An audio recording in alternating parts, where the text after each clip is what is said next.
Hi, just a quick update on crypto. Just having a look at the different indexes here, Capital.com and the mixed indexes. They have a lot of volume in them, but they don't seem to have the accuracy that we're seeing from Coinbase at the moment. You just see here that there was a little bit of liquidity in there, but really this took off very hard, and the liquidity hasn't really come into cover until quite late. If we just have that was Capital.com. If we just have a look at Coinbase by the other token showed us that it's really been quite strong. It's been the odd bump of time, but really quite strong in telling us that we had a long period of hedging and selling going through there before we've had this green period that's worked out really well. Have another look. We'll just have a look at Coin in the 3 hour, even more accurate. It's similar. We had this sideways period through the bottom of April into May, and then we've had this really strong period the whole way through May into June, where we had high gamma within the markets and not a lot of moving before it's really jumped in again, and we've seen it take off.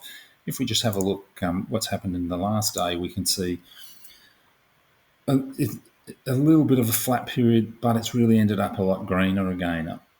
I don't think that this is enough to warrant us worrying about a big pullback at the moment in Bitcoin or in Coinbase. I think the markets are pretty well telling us that they're pretty strong at the moment.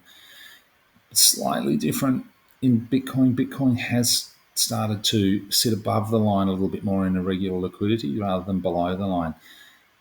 Be interesting to see how that goes. The open interest isn't that bad in the back of it at the moment. Let's just have a quick look at the other players in the game.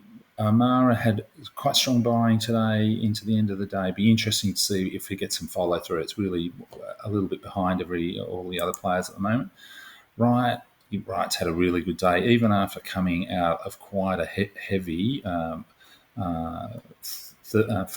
Friday morning, Thursday afternoon, Friday morning. Just one more was Wolf that people were talking about. I think it had a similar sort of situation. This very strong closing period that was there was a lot of selling, and then it's really taken off. It seems to be a little bit once it got going, maybe there was a company announcement or something there. It was really a coincidental rather than being a leading indicator compared to Coin, which really seems to be doing very well in its being a leading indicator at the moment. Anyway, have a good weekend, good Friday's trading, the 27th of June, and a good weekend. I think that it looks reasonably positive. We might see a pullback to the 104 in Bitcoin. It does tend to bounce around, but it doesn't look really terrible at the moment. That is not what Coinbase is telling us.